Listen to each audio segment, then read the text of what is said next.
saya akan mendampingi mereka terus secara hukum, tapi tidak akan intervensi hukum dalam pengertian saya misalnya datang ke presiden yang baru, yang baik-baik, yang di posisi yang baru, yang dianggap gemuk tadi, untuk meningkatkan kinerjanya dengan lebih baik lagi. Hal yang sama juga akan kita lakukan ke pajak. Minggu ini kita akan pindahkan mungkin berapa? 50 orang? 45 orang lebih dari tempat-tempat yang dianggap gemuk dan kita anggap masih melakukan diskusi dengan para wajib pajak tertentu untuk dipindahkan ke tempat-tempat yang lebih sepi. Rupanya kalau di pajak, di keuangan atau di pegawai negeri kita nggak bisa mencat pegawai, merumahkan juga nggak bisa ya Pak Ketua ya. Saya tanya mau saya rumahin aja, nggak bisa rupanya. Nanti dituntut dipetun kalah lo katanya. Ya udah nggak jadi. Jadi kita pindahkan ke tempat-tempat yang lebih sepi.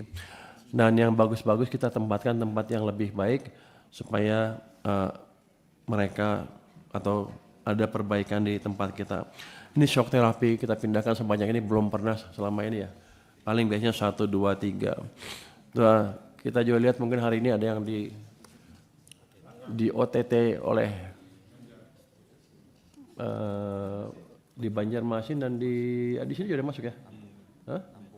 Di Lampung yang disergap oleh KPK ya. Nah, ini mungkin juga bukan shock terapi bagi pegawai kami. Begini, saya akan mendampingi mereka terus secara hukum, tapi tidak akan intervensi hukum dalam pengertian saya misalnya datang ke presiden minta KPK untuk menghentikan kasus atau kejaksaan untuk menghentikan kasus seperti di masa lalu.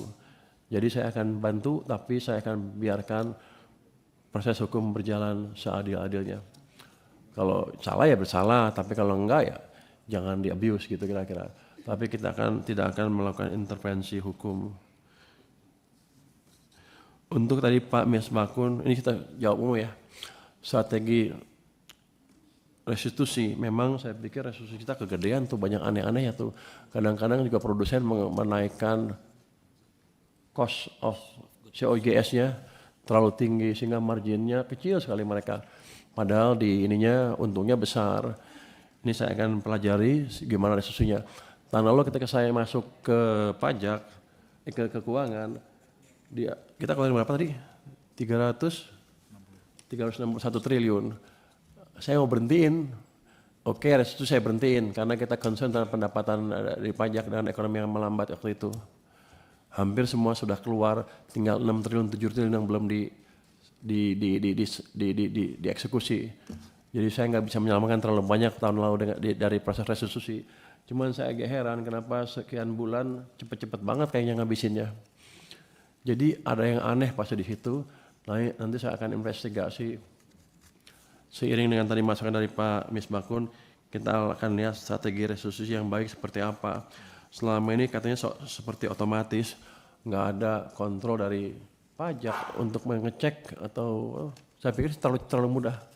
Nanti kan saya cek industri batu bara tuh kalau kita hitung PPN-nya saya malah subsidi.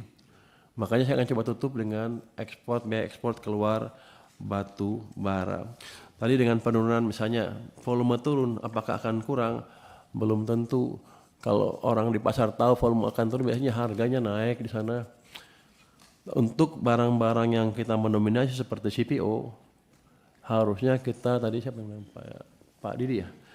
Download Tribun X sekarang, menghadirkan lokal menjadi Indonesia.